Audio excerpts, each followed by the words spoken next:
just going to read, by way of introduction, just going to read one paragraph to you. And it's from an essay. And I read this to you from a volume of essays. John has written three prose books. Two are philosophical studies. Most recent one is the continuity of Wittgenstein's thought, and the more recent one is a book on skepticism, published by Cornell, I think, and I didn't bring my copy with me. But he has one book of essays, maybe more pertinent, which is Poetry at One Remove, which is part of the University of Michigan Press series, and is a terrific collection. And as I indicated briefly yesterday, John is John has more to say about the relationship between poetry and thinking than anyone else I know. And so I want to read to you part of a paragraph on the relationship between, well, the topic today is poetry and truth, and this paragraph has to do with that topic. And this is from the introduction to Poetry at One Remove, and the essay is titled Poetry and the Structure of Speculation. And it begins with Coleridge's remark about the willing suspension of disbelief that constitutes poetic faith.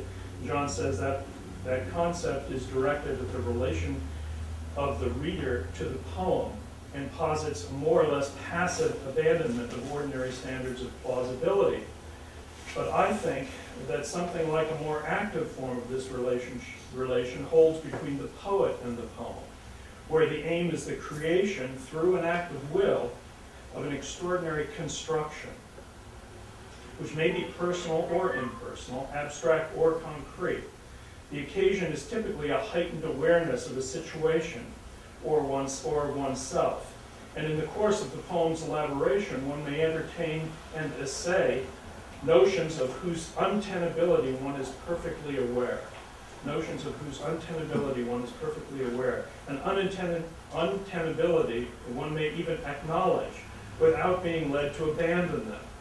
Indeed, the awareness of the futility of a conception may lead to an even greater insistence on it, because the animating force of poetic speculation is always desire rather than an ideal of impersonal accuracy. I thought this was an apposite passage to read, and I'm happy to have John Koethe here to talk to us about poetry and truth today. Huh. Well, thank you, Bob. Oh, could I? Yes, sorry. And first, thank you for that very generous introduction. And actually, what I'm going to talk about sort of is related to the passage you read. What I'm going to read is a lightly edited transcript of a talk I gave last year at the University of Cincinnati when I was poet in residence for a while there. And I had to give two talks, and there's a reference in this to the other one as well, which was on Romanticism and Modernism.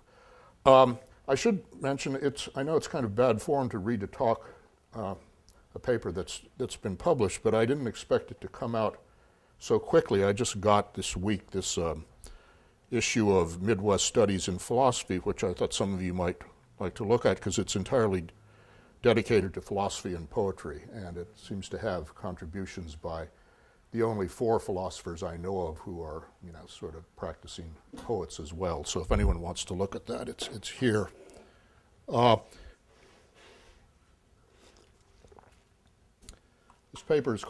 This talk is called Poetry and Truth. In 2007, I participated in a conference on poetry and philosophy at the University of Warwick, where I heard a paper on poetry and abstract thought by the philosopher Peter Lamarck, which interested me for 2 reasons. One was that he discussed a long poem of mine, The Secret Amplitude, which Bob von Holberg has also written about, something that's always gratifying. And the other was that what he said struck me as eminently sensible and suggested to me some additional ideas about the relationship between poetry and truth. I should say at the outset, though, that in preparing today's talk, I came to suspect that what I'd thought were further ideas were actually contained in Lamarck's paper to begin with, and so I make no claims to originality. Still, I thought it might be of interest to hear the subject addressed by someone who's both a poet and a philosopher. When I talk about poetry and truth, the truth I'm talking about is the truth of the kind of abstract thoughts that get expressed in the course of many poems, and not just in poems, but literature generally. Lamarck observed quite correctly that abstract thought, oh, let me pause there. Lamarck's paper is actually in this issue too, so that was kind of a nice surprise. Lamarck observed quite correctly that abstract thought is unavoidable in poetry, and thus it makes no sense to claim that poetry is somehow better off without it. Now, I know there's a kind of tradition in modern and contemporary poetry that holds that you ought to avoid the abstract and discursive and stick entirely to the concrete and particular, no ideas but in things. I even recall listening to a panel once in which two well-known poets seemed to be vying with each other to see who could come out most strongly against ideas and in favor of stupidity in poetry. But the simple fact is that part of our experience, and I take it to be the role of poetry to respond somehow to experience, is the experience of thinking abstractly. And if we prescribe it, I think we're working with a very attenuated conception of experience. I've discussed this elsewhere in the volume that Bob was talking about, and I'm not going to argue for it today, but that's my view. Let me give you some examples of what I mean by abstract thought expressed in poetry. In Sunday Morning, Wallace Stevens writes at one point, "Death is the mother of beauty, hence from her alone shall come fulfillment to our dreams and our desires." And a little later on, "Death is the mother of beauty, mystical, within whose burning bosom we devise our earthly mothers waiting sleeplessly." And in Little Gidding, T.S. Eliot says, "There are three conditions which often look alike, yet differ completely, flourish in the same hedgerow: attachment to self and to things and to persons, detachment from self and from things and from persons, and growing between them, indifference, which resembles the others as death resembles life, being between two lives." I'm not going to try to unpack these particular thoughts, but I think you recognize their kind when you read them. The question I want to address is whether, given that thoughts like these do get expressed in poems, whether one likes it or not, is it important to the success of the poem or to what's going on in the poem that they be true? Do poems aim at truth in anything like the way that writings in philosophy or science or history aim at truth? I think that the answer to this question, subject to considerable qualification, is no, though I'll need to explain in what sense it's no and what the relation is between poetry and the truth of the thoughts that get expressed in it. But first, a few disclaimers. I'm not going to talk about whether thoughts of this kind can be true in some full-bodied sense of the word. I think it could reasonably be questioned whether, for example, the sorts of psychological generalizations and metaphorical claims one finds in poems really can be true in the way more factual and objective-sounding statements can be. But I'm going to put this question to one side and simply assume that they can be. In a similar vein, I should note that my claim that truth isn't the point of poetry doesn't stem from any skepticism about the whole notion of objective truth, as is the case in some discussions of truth in literature. Philosophically, I'm a die-hard realist, at least about a broad range of statements, for whom objective truth is the coin of the realm. There are a couple of other issues about truth in poetry I want to note in order to set aside. It's certainly the case that some poems include concrete descriptions of mundane facts and historical or personal day-to-day occurrences and things. In recent years, I've regularly written memory poems in which I'll recount some perfectly banal sequences of events that have come back to me in an episode of Proustian recollection. I intend them to be accurate, though sometimes I'll discover later that I've gotten some of the facts wrong. And Frank O'Hara is often associated with what he called his "I do this, I do that" poems, often consisting of accounts of what he did or saw during his lunch hour. How important is it that the details of such poems be true? If O'Hara didn't actually buy Mike Goldberg the bottle of Strega he says he did in The Day Lady Died, but bought him a bottle of Pernod instead, would it make any difference? Probably not, but in cases like these, I think the thing to say is that if the poet were simply indifferent to the truth of details like these, such poems would lose much of their point, that it would be difficult to write them, and they wouldn't have the freshness or force or conviction they do have. But certainly no one cares whether it was Strega or Pernod. The other issue concerning poetry and truth that I'm not really concerned with here, though it does slide into an issue I am concerned with, has to do with poems of relentless, passionate self-examination. Sometimes this is associated with so-called confessional poetry, though I don't think it's confined to such poetry. One thinks of Robert Lowell's well-known line, "Why not just write what happened?" Here I think that what may appear to be a direct concern with truth is sometimes more a matter of the poet adopting a certain guise, the guise of the truth-teller, and of guarding against self-deception, the easy consolations poetry sometimes traffics in, or facile ways of thinking of oneself and others. In part 2 of Philosophical Investigations, Wittgenstein, in a discussion of dreams, suggests a distinction between truth and truthfulness, where the latter is in some way independent of the former. I think that truthfulness in this sense, whatever it is exactly, rather than truth, is what's relevant to poems of self-examination, and that it's not crucial that the details and explanations they offer actually be true. But the issue is complicated by the fact that what a poet says in an effort to reveal and understand himself is often underwritten by the kinds of abstract and often psychological generalizations that I do want to talk about now. My interest in the issue of the truth of such statements began in college when I was plowing through remembrance of things past. Somewhere in either The Captive or The Sweet Cheat Gone, I've never been able to find the passage again, I came across a sentence that read, if memory serves, "What is love but the heart grown conscious of separation in time and space?" A rhetorical question obviously intended as a claim about the nature of love. I had that familiar feeling of assenting to a striking insight we often experience in reading great literature. How true.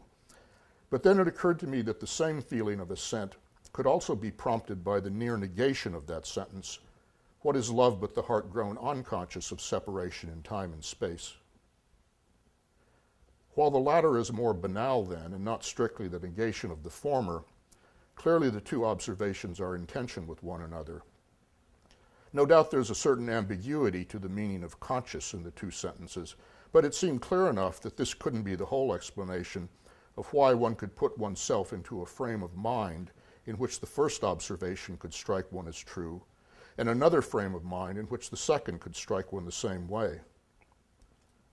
This suspicion that there's something problematic about the relation between truth and imaginative literature was bolstered when I read some years later that Robert Lowell, when he was obsessively revising the sonnet-like poems that make up History and some other late volumes, he really never seemed to be able to let well enough alone, would often go through them and insert the word not into sentences at appropriate places, apparently finding the negations of those sentences at least as compelling as the originals.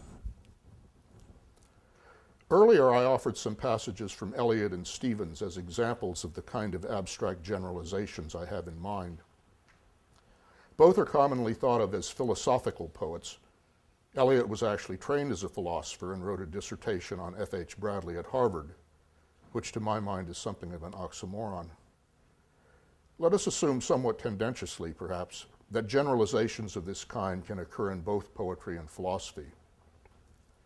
The practices of each are still very different, in that philosophy is subject to certain constraints to which poetry is not.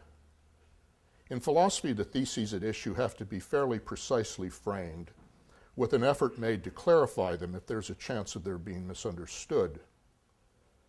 Considerations have to be adduced in their favor, and objections to both the claims and the arguments have to be anticipated and diffused, all this subject to norms of coherence and consistency. Poetry is largely free of these constraints, which lends it a certain freedom I've always found exhilarating. The kinds of objections one might make to a philosophical paper would usually be inept as criticisms of poems. Harold Bloom subtitled his big book on Shakespeare, The Invention of the Human, because he thinks that the internal soliloquy so characteristic of Shakespeare is emblematic of the human form of consciousness. And I share his view that poetry is basically an elevated form of talking to yourself. You can talk to yourself about just about anything, and while the subjects of philosophical concern are also wide and various, in philosophy you're essentially addressing an audience, and your aim is to persuade, which it usually isn't in poetry. This, by the way, is why I'm somewhat dubious about political poetry in the sense of poetry intended to have political effects. For to do this, it would also have to be directed towards an audience, I think. Well, with this background, let me turn to some reasons for thinking as I do that truth figures rather differently in poetry than it does in philosophy, as well as history, science, and other forms of writings which do aim at truth. Here again I want to draw on Lamarck's paper in which he writes, quoting, "Where philosophical reflection does occur in poems, its role is quite different from that in philosophical prose," unquote. I think this is right. For example, I mentioned that it's usually inept to object to statements as they occur in poems in ways that you could object to them in other forms of writing. At the conclusion of Elizabeth Bishop's great poem, At the Fish Houses, she in effect makes the assertion that knowledge is historical. Quoting her, "It is like what we imagine knowledge to be, dark, salt, moving, utterly free, drawn from the cold, hard mouth of the world, derived from the rocky breasts forever, flowing and drawn, and since our knowledge is historical, flowing and flown." It's a powerful ending to the poem, and it would be bizarre to respond to it by objecting that knowledge is really timeless, on the grounds that even though we know things at some times and not at others, since you can always express knowledge claims by means of time-indexed eternal sentences, it's not historical in any interesting sense. To do so would be to miss the point of what such statements are doing in poems like Bishop's. Another observation Lamarck makes has to do with paraphrase. It's a commonplace, and I think an overworked commonplace, that poetry can't really be paraphrased, that something is lost when you deviate significantly from the words in which a thought is expressed in a poem. I mean, think of the chapter titled The Heresy of Paraphrase in Cleanth Brooks's book, The Well-Wrought Urn. I think this claim is somewhat overblown in that there's rarely a unique, effective formulation of a thought in a poem. Be that as it may, what we're inclined to forget, as Lamarck points out, is that if paraphrase is difficult or philosophy and poetry, paraphrasability is obligatory in philosophy and various other disciplines. A genuine philosophical claim or statement can't be limited to one specific formulation.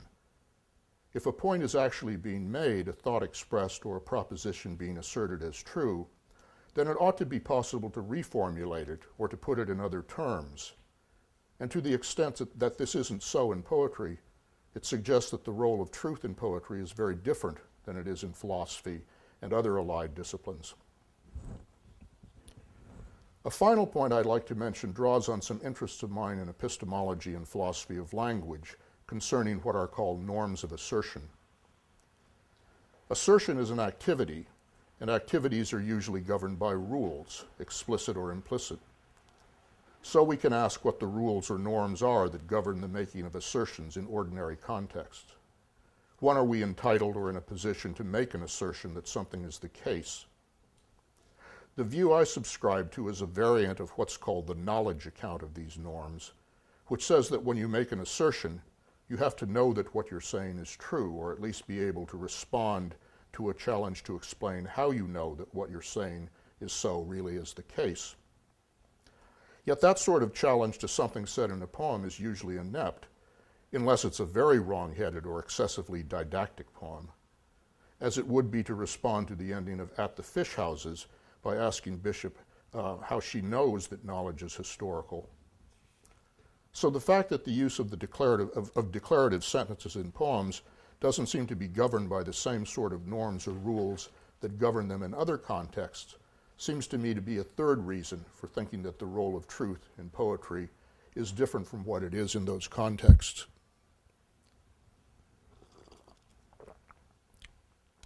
This last point about the relation between poetry and knowledge is connected with Plato's worries in the Republic about poetry that led him to banish it from the ideal society he described there. Those worries were twofold. First, he regarded poetry as the main rival to the authority of philosophy and the governance of society. And second, he thought that poets don't know what they're talking about. The first worry is apt to seem quaint now. I mean, it's hard to imagine people looking to the poetry of, say, Sylvia Plath or Anne Sexton for guidance in how society ought to be run. But to feel the force of Plato's complaint, we should, as the philosopher Alexander Nahamas has suggested, replace poetry as we understand it now with the mass media, including television and movies, since that's what plays the role in the popular imagination today that Plato saw poetry playing in his day. I think Plato's second point remains valid, though, since I don't believe that poetry is based on knowledge, though since it's no longer even a candidate for the social role Plato envisioned for it, it's none the worse for that. Well, how then does truth figure in poetry? Lamarck makes another point that's helpful here, that thought in poetry is inherently perspectival, in the sense that it's always attached to the point of view of the poet or the speaker of the poem. Earlier, I remarked that I basically accept Harold Bloom's idea of poetry as a kind of internal soliloquy, a form of talking to yourself that is emblematic of the distinctly human form of experience, self-consciousness. Poetry, as I conceive it, attempts to communicate what this sense of life is like, to involve the reader in the experience of an individual consciousness, something which is at the same time the most extraordinary and the most ordinary thing in the world. Since abstract thinking of the sort I'm considering here is an integral part of this experience, successful poems have to involve the reader in the experience of entertaining such thoughts, and this means endowing them with enough initial plausibility that the reader can see how the speaker of the poem can, from his point of view, entertain them and find them compelling enough to acquiesce in them, and if the poem succeeds involving the reader in that point of view, acquiescing in them himself. This need not, indeed should not, involve the kind of critical scrutiny these thoughts that would be appropriate if what the poem were trying to establish were their truth, rather than trying to recreate and communicate the experience of entertaining and accepting them. What the poem tries to do is not to persuade the reader of the truth of those thoughts, but to get him, so to speak, to enter into them. Here I find useful some ideas the philosopher Cora Diamond uses in support of her reading of Wittgenstein's difficult book, Tractatus Logico-Philosophicus, which concludes with a remark to the effect that anyone who understands Wittgenstein will realize that the sentences making up the whole book are nonsense. Most interpreters of Wittgenstein, though not all, Jim Koethe, most interpreters of Wittgenstein, myself included, take this to mean that while the sentences are nonsense in a technical sense developed in the Tractatus, a reader who works through them in the right way nevertheless comes to grasp something important and illuminating. Dyant and Koethe and some other interpreters reject this and take Wittgenstein to mean that the sentences in the book are literal nonsense on a par with Socrates' Frabble, and convey or illuminate nothing. The problem, of course, is not only that many readers do claim to find illumination in the book, but that the sentences deemed literally nonsensical include not only those of the Tractatus, but also those we utter when we attempt to make ethical declarations pronouncing certain things right or wrong, good or bad. Diamond's response is to say that her resolute reading of the book involves a distinctive exercise of the imagination, entering into the mind or viewpoint of someone who puts forward and entertains these literally nonsensical sentences as though they were expressive of thoughts. Now, I think this reading of Wittgenstein is wrong-headed. I don't see any evidence that he intended the book to be read that way, and a lot of evidence to suggest the opposite. And it also seems to me that the mere fact that we can enter into the mind or adopt the perspective of someone who entertains its sentences and find them illuminating is enough to show that they aren't literally nonsensical. But the present point isn't about this reading of the Tractatus, but rather the kind of imaginative exercise Diamond thinks that it involves, in which one tries to enter into the mind of someone who entertains and accepts certain thought, the imaginative exercise in which it involves, in which one tries to enter into the mind of someone who entertains and accepts certain thoughts. And I think this is what poems expressive of such thoughts enable us to accomplish. What I've been saying may leave the impression that this imaginative entering into an idea is basically something the reader does. And so I want to emphasize that it applies equally to what the poet does. Let me use an example I've used before to illustrate what I mean, that of philosophical dualism, the idea that the mind or self or soul, call it whatever you like, isn't a part of the physical world.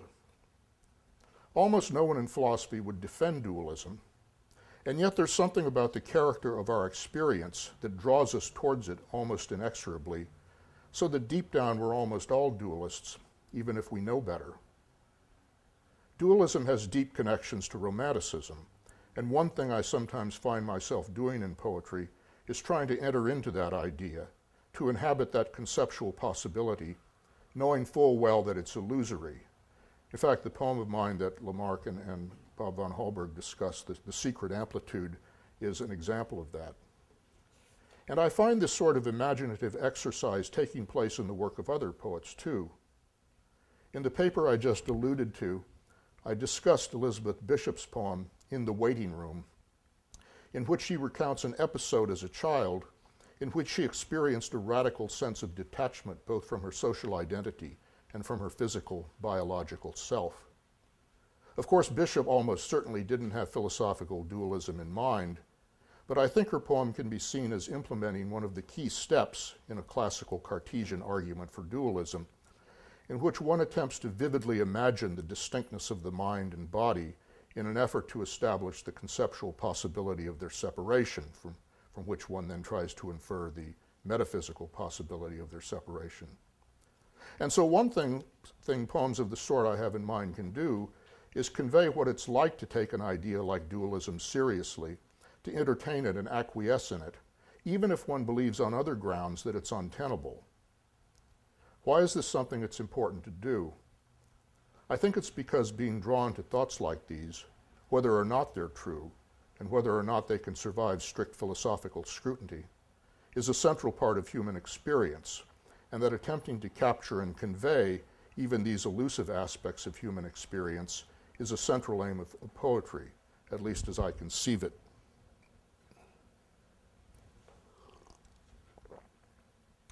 There's a worry, this paper, it's pretty short, just a couple more pages. There's a worry that occurs to me about this view of the relation between poetry and truth. What I've been suggesting seems to imply a certain indifference to truth on the part of poets and readers. Some of you might be familiar with a book by the philosopher Harry Frankfurt called On Bullshit, which was originally a short essay in the journal Raritan before becoming a surprise bestseller when it was reprinted as a small, indeed a very small, book. Frankfurt offers a wonderful analysis of what it means to say that something is bullshit, or that one is engaging in bullshit. And his conclusion is that it involves not lying or deliberately trying to mislead, but rather a certain indifference to truth. And the worry that occurs to me is this: why isn't poetry, on the view of it I've been suggesting, really a form of bullshit, since it does involve a kind of indifference to truth? I think that this is a fair question, but that the reason most poetry isn't bullshit is because of a qualification implicit in Frankfurt's analysis. Bullshit involves an indifference to truth in contexts in which you're supposed to be aiming at, or are reasonably taken by others to be aiming at, truth. And I'll just remark in passing that this may disqualify a paradigmatic example of the art, the college dorm room bull session, as an instance of bullshit, if we regard it as what it really often is, a spirited verbal free-for-all, rather than an irresponsibly conducted exercise in inquiry. And this brings me to a final point about poetry and truth. Earlier I referred in passing to excessively didactic poetry. What I had in mind is a certain strain in modern poetry, often associated with the Stein-William-Zukofsky version of modernism, as opposed to the Eliot-Stevens version, for example, continuing through poets like Charles Olson and represented more recently by certain language poets. Poems in this tradition are often underwritten by quasi-philosophical views about language, thought, and the self, and their concern is often with the nature of representation and perception, with the poems either addressing such issues explicitly or, probably more commonly, being offered as proof texts for theses about them. The problem I have with poetry like this is that it does take itself to be aiming at truth in the way that philosophy aims at truth, and yet it doesn't subject itself to the constraints I described earlier that philosophy is subject to. Its avoidance of such constraints, it seems to me, represents, it seems to me, an indifference to truth in a context in which one is aiming at truth, and so does qualify it as a kind of bullshit in Frankfurt's sense. Now, in my previous lecture on Romanticism and modernism, I argued that the latter is really a continuation of the former, though I noted that this wouldn't hold for the modernist strain I've just characterized as excessively didactic. The central modernist strain I talked about in that lecture is a continuation of Romanticism, not in the sense of something celebratory or pastoral, but in its focus on the individual consciousness, even in fragmentary and disjointed forms. If what I've said today about the relation between poetry and truth is at least vaguely on the right track, that would seem to bolster the view that I share with Bloom and many others that takes Romanticism, including the strain of Romanticism that represents the strain of modernism that represents a continuation of Romanticism, to be central to poetry as we, or maybe it's just I, have come to understand it. Thanks.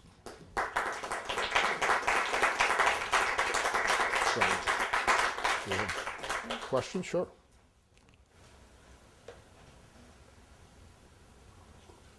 Wow. I want to ask you to help me to understand what you're saying about perspective, because you give a nice explicit account of the constraints, the rhetorical constraints that that have to be met by philosophers. Mm-hmm. And it seems to me that when you talk about the perspectivalism of poetry, essentially that's what you're saying about poetry, that this is a rhetorical constraint that poets have to meet. And so I think we're in the realm of convention here, and I don't think that the thing about perspective it doesn't feel to me so forceful for this reason that sometimes if you take a quotation from Keats and you say this is what Keats said, that's different. That's different even from taking a quotation from Shakespeare and saying this is what Shakespeare wrote, because we know something about Keats and we have a concept of his life that defines the perspective. And we have a much vaguer knowledge about Shakespeare, so that we have it doesn't really say very much to say that Shakespeare wrote it. Oh. And then we move toward anonymity and epitaphs that are found, and we don't know who wrote it and so forth. But I guess what I'm saying is I think that there's a sense in which, although we read poems as though they're perspectival sentences, statements, there actually is an element of aspiration toward anonymity in poetry that is part of the art too. Yes, and I agree with that. Now, the perspectival is Lamarck's word, and I was just kind of glossing it the way I understood it. And what I take it to mean is not that when you read this as Keats's thought or Shakespeare's thought or as the thought of someone we don't know about, but the experience you have when you read it is that of someone's entertaining that thought, someone, whoever it may be, whatever you know about them. Not so much on the content and truth of the thought, but what it's like for someone to accept and entertain it, and you sort of are able to enter into, I guess, perspective is that's what I meant by perspective, the point of view of a person who actually thinks that way and accepts the thought and entertains it. Now, it doesn't mean that the thought can't be completely ridiculous, one that no one could entertain. But I think if it's at least possible for someone to entertain it and accept it in that way, I take poems, want to try to convey the experience of what it would be like to do that. So when you said, at the beginning you referred to the response of how true. Mm-hmm. And doesn't that how true response, doesn't it actually refer to something that isn't about, oh, somebody felt this and thought in this way? Isn't it rather how true in the sense that this pertains? Oh, yes. In fact, and that example wasn't meant to sort of, reinforce this point about what Lamarck is calling the perspectival character thought, but just indicate that since you can sort of accept both a thought and its essentially its negation, that suggests there's something funny going on here, since in other contexts you couldn't really do that, but yet you can in poetry or in literature generally, which suggests that what it is, it's a matter of trying to enter into a frame of mind which accepts the thought, and another frame of mind which might well accept its negation, not simultaneously, of course, which I think would be kind of hard to do. Yeah, I guess I'm not meeting that particular question about the positive and negative version is not true, but I guess I do have the sense that in poetry there is an aspiration to generality that moves away from the perspective, and moves away from the like. That what is it like to think this is something that we ask a lot about post-romantic poetry, but the formulation of general knowledge in apatheme what is an indication of an aspiration to generality in poetic. Well, that's interesting. And it may just sort of reflect my own, the emphasis that I tend to place on, a kind of point of view that entertains and accepts this as opposed to an impersonal general acceptance of it or defense of it. Maybe that reflects my, perhaps, oversubscription to the idea that even that modernism is kind of a continuation of the romantic, emphasis on the individual consciousness and individual self. So I think that's where my emphasis on that comes from. But as I kind of indicated at the end, there certainly are modernist traditions for which it's really not true to say that they are a continuation of romanticism. I wanted to start first with, I really found it fascinating that you quote Bishop in this notion of flowing and flown, especially in relation to what in this particular essay Lamarck is calling perspective. But I think that elsewhere he talks about as the literary stance. The literary stance. Mm-hmm. And I guess my question is just to talk a little bit more about what you are saying in terms of these seeming antithetical statements and the way that they can both maintain a truth. And I was thinking just precisely of a canonical example, which would be the Romantics reading Satan as heroic in Paradise Lost, whereas a early modern scholar today would recognize that he is being deceptive and he is lying. But there are truths, the literary truths and life truths to be gained from both perspectives in the sense of what romantic critics were thinking about life and consciousness versus what early modern, what Milton, what early modern thought, what that context tells us about reading the poem. So, I guess what I'm trying to say is, can you talk a little bit about how, given this perspective, it actually allows lies to tell truths? Well, let's see. Well, so this is not quite like the Proust case where you have a sentence and its No, it's negation. not. But you do have, one text, and what it seems possible to do is enter into a perspective or a frame of mind in which you draw certain implications from that text, and another one in which you draw virtually the opposite implications from that text. And I think that's sort of an important aspect of, the way thoughts function in poetry. It's the attempt to see to what extent you can enter into them, and sometimes this means enter into them and interpret them or gloss them or draw conclusions from them. And often and since it's possible to enter into them in very opposing ways, I mean, to me this suggests, again, that part of the experience of reading poetry is that you put yourself in the position of someone who accepts and thinks these thoughts. Whereas really I keep using these artificial examples of philosophy, poetry, and science, but you're not really concerned with the perspective of someone who entertains these positions. Your interest is almost entirely in the content of the position, and whether it's right and whether it satisfies certain norms of evidence and coherence and all of that. None of which seems to really pertain to to the experience of reading poetry. It all seems to be, can you really enter into these thoughts? Which does require them to have at least a certain kind of initial coherence. And I mean, they can't just be. Right, but the stance toward them can change over time. Yes. So radically that one period will read a text in such a way that tells a truth to that generation, to that group of thinkers, and another generation much later will read it almost exclusively in an opposite fashion, and that becomes another truth.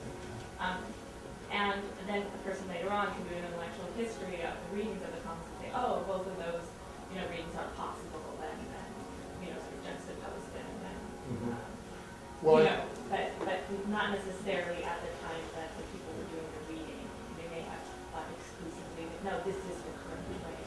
Well, I agree with that. It didn't occur to me to use that as but I would be inclined to think it's consonant and in line with what I'm suggesting. Yeah, I just kind of concentrated on individual readers and individual poets, but I didn't. Yeah, it would be useful, I think, to take into account. But you can't really. About lies, I guess, is that's why I brought up the Satan example. That in a certain group of people, they read him and he's lying, he's deceiving, he's purposely deceptive. Yet we can gain a truth from that. We understand something about what it means to deceive and maybe garner, gain a kind of. Do you see what I mean? So what is being said doesn't have to necessarily be truthful for us to be able to. Well, so there the worry is on just the content of the thought that's being expressed. In this case, thought about Satan. Whereas I was kind of assuming. I kind of put it to one side at the beginning, that at least it was tolerably clear what the thoughts were and that they could be true or false. I think there's some real worries on just how determinate thoughts in poetry, the sort I'm talking about, really are, and worries about whether they really can be true or false to begin with. But I wanted to put those things to one side because, I think those things get stressed maybe too much in discussions of truth in literature where, the idea of truth itself is what's really being focused on and criticized or rejected. So I wanted to kind of just grant that, okay, so the thoughts are determinate and it's tolerably clear what they are, that they could be true or false. How important is it whether they are? Right. I guess that's where I was going. That because of the literary stance, one can recognize a lie, and that tells you something. You can recognize what in perhaps something is meant to be truthful, and that's something organic. Hopefully that's clear. Fascinated by the Proust example. I was wondering if you think this can tell us something about the relationship between fiction and poetry. Because of course what Proust scholars do is look at these kinds of statements in the novel and ask, well, is this what Proust really thinks, or is this kind of an exploration of perspective, of the narrator's perspective in a given situation? And there's lots of debate about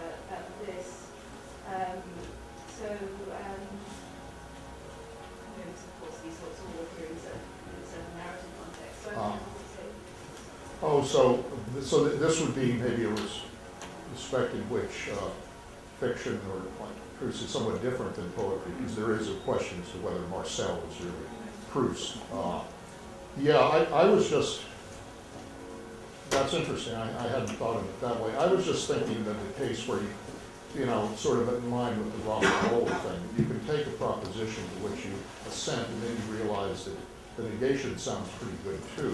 I mean, this is something I've often had myself in my writings, that I'll have something one way and then in revising, you know, sort of, gee, you know, it makes more sense if you say the opposite. So, and that doesn't raise these kinds of questions about just who the narrator is and the relation of that narrator's perspective to that of the actual author, which I guess I have the feeling that maybe that doesn't arise as much in poetry as it does in fiction. I don't know why I think that. No, I think this is an interesting case of because I think so many critics, I think perhaps so many people tend to take these thoughts as proof of this is maybe perhaps related to God's point about this kind of aspiration to generality in literature as well. I think we do how true response we have. I think we tend to want to have that kind of response too. I guess I'm inclined to think that, well, Proust obviously, and what the narrator says obviously is what's true of Proust, because he changed people around and changed their sex and everything. I guess I've always sort of assumed that the thoughts that get expressed in the novel are thoughts that Proust himself, you know, entertained and found compelling, not just that they're the thoughts of. I guess it's sort of, actually that comes up in this novel we were talking about at dinner that I'm reading by Nicholas Baker called The Anthologist, about this poet named Paul Chowder. And you know, the number of reviewers have wondered to what extent these views of Paul Chowder's about poetry are Nicholas Baker's views. And one hopes they aren't, because, but yeah. Yes? Sorry. Would you say that the position you're offering here is basically a dramatic approach to the question of truth and poetry? Such that we could answer the question, is this true, the same way we would answer a question about a tragedy? Oh, you mean by dramatic, you mean sort of that, what you're really getting is the poet sort of performing a role?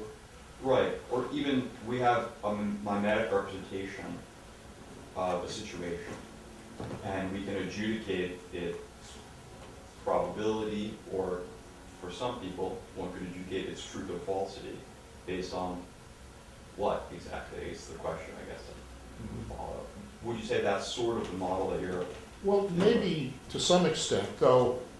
I mean, in the case of a performance, you're vividly aware that you're watching the portrayal of a character. Right. Whereas I don't think in the case of, I mean, you know, I read those examples from Stevens and Eliot, and those do not strike one as kind of the utterances of a persona or a character that Eliot, say, invented to do that. I mean, in the case of Prufrock, yes, I suppose, but in four quartets, it's very different.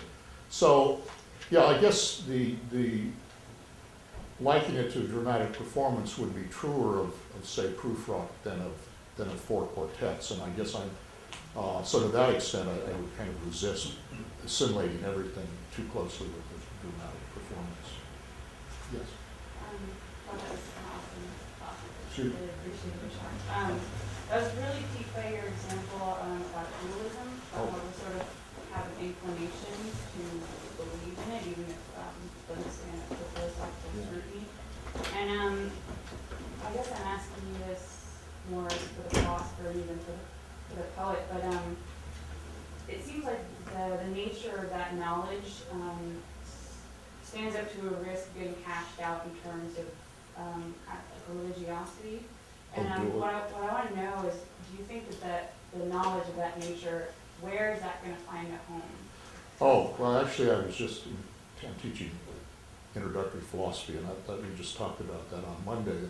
Yeah, I mean, I guess what I think, I mean, dualism is just, you know, in and of itself is a completely secular view, but it's obviously, you know, has affinities with religious conceptions of the soul. And I guess what I'm inclined to think is that both of those conceptions kind of arise from something about our self-experience that pushes us in those directions, even if we know, sort of on, other grounds that they can't be true.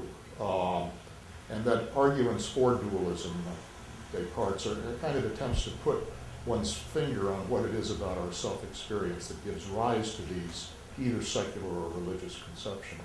It was interesting in the latest issue of a journal called the Australasian Journal of Philosophy that I just received. There's an interesting piece by a philosopher named William Lycan, who is, continues to be a materialist and an anti-dualist, but he's struck by the fact that, the case against dualism and for materialism, he thinks is much overblown, and people don't really, attend to the fact that the case isn't very strong, though he's not saying that he has any sympathies with dualism, but it just is a striking fact that I think philosophers especially, tend to assume that the usual objections to dualism are just conclusive.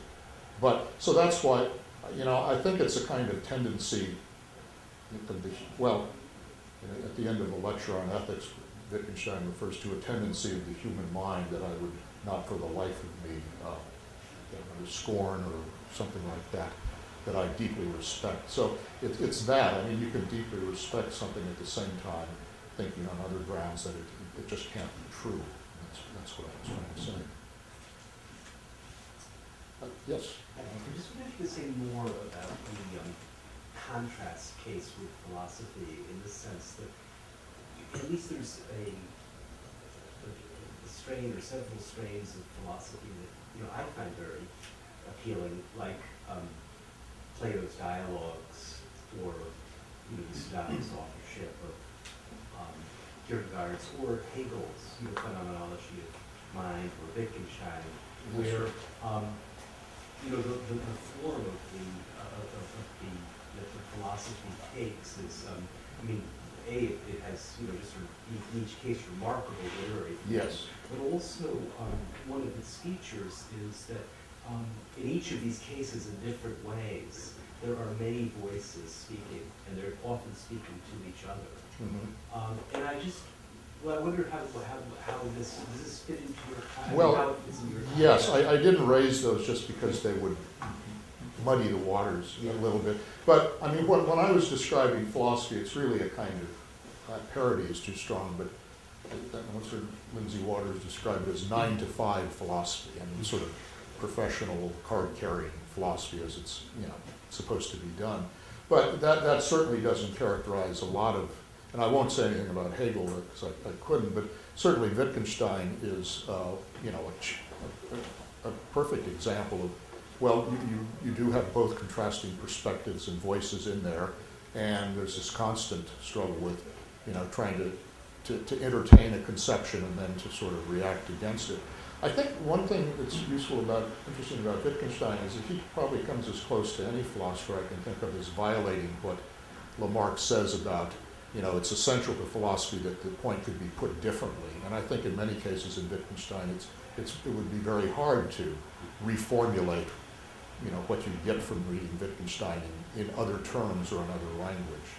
And Wittgenstein is certainly not alone in that way. So there is a whole range of literature which is philosophy, but which doesn't conform to that 9 to 5 model, which is what I had in mind. Okay. I mean, is that sort of... Yeah, so that's what that's... Yeah. That's okay. That yeah. Is, yeah. And so it's obviously a much more complicated case, and I think especially in the case of Wittgenstein. I mean, I do have another... actually, where was it published?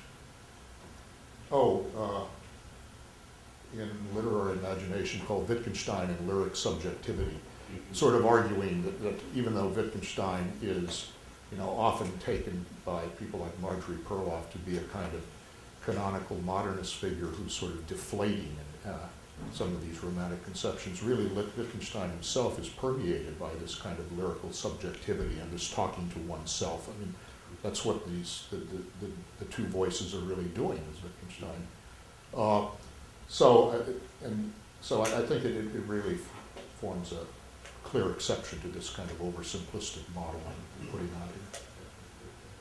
I just want to Yeah, touch sure. on a different subject, just because you were making this contrast with Plato around two. There was one dimension about poets and politics, and Oh. I just wondered what you thought about. I mean, that, or just how local that point is. I mean, it's one of those. I mean, if you go back just to the 1960s, where it's not. Well, take a figure like Bob Dylan, who had to. It seemed to me had to fight off quite hard a desire of his listeners to treat this as politically very, very important. Right. Well, I think that would, I'm basically I liked Nahamas's suggestion that you really can't think of, poetry is such a, sort of marginalized enterprise now that it's difficult to sort of think of poets as somehow rivals to philosophy is also marginalized now, but as a serious contender for how we should manage our affairs. But yeah, certainly, Nahamas talks about the mass media, but Dylan would be probably an even better example because it is closer to poetry. Yeah, he's like a balladeer. Yeah. I mean, it is musique, I think. Which he was always declining. Right. It would very much annoy him, as you know. So, yeah, but certainly the idea that we would get form our views about how society should be managed by watching, sitcoms in which impeccable characters are inhabiting, houses and kitchens that cost hundreds of thousands of dollars gives you a rather odd view of, what society is like. That's going to guide you. So I took it that that's kind of what Nahamas was suggesting, that poetry had that role. The point seems to be a harder point, or more in terms of like Plato, to think about somebody like Dylan rather than a sitcom, because there are these things that are, at least the earlier songs are very, very popular. They're sung and composed at a time of social turmoil. They're claiming to, it seems as though, let's say a superficial hearing, it claims to say we should be living in a different way and it's going to be happening and we should follow this. And precisely, obviously being, defines Dylan a very, compelling writer and singer. But then there's this question, well, why should we listen to him? How does he know? He's sick, and I think that was the Platonic worry that. Yeah, no, I think that's a wonderful example the more I think about it, because I do remember in graduate school going with one of my fellow graduate students and our wives to go see Don't Look Back. Yeah. And I remember afterwards his wife was going on to go, what is Dylan trying to say to us? What is he telling us to do? Really sort of brought up as this was, something she really needed to. And so that is much closer to what Plato had when Plato talks about poetry than sitcoms and, Charles Bronson movies and things like that. Yeah, good. Okay. Well, thank you very much. I enjoyed this.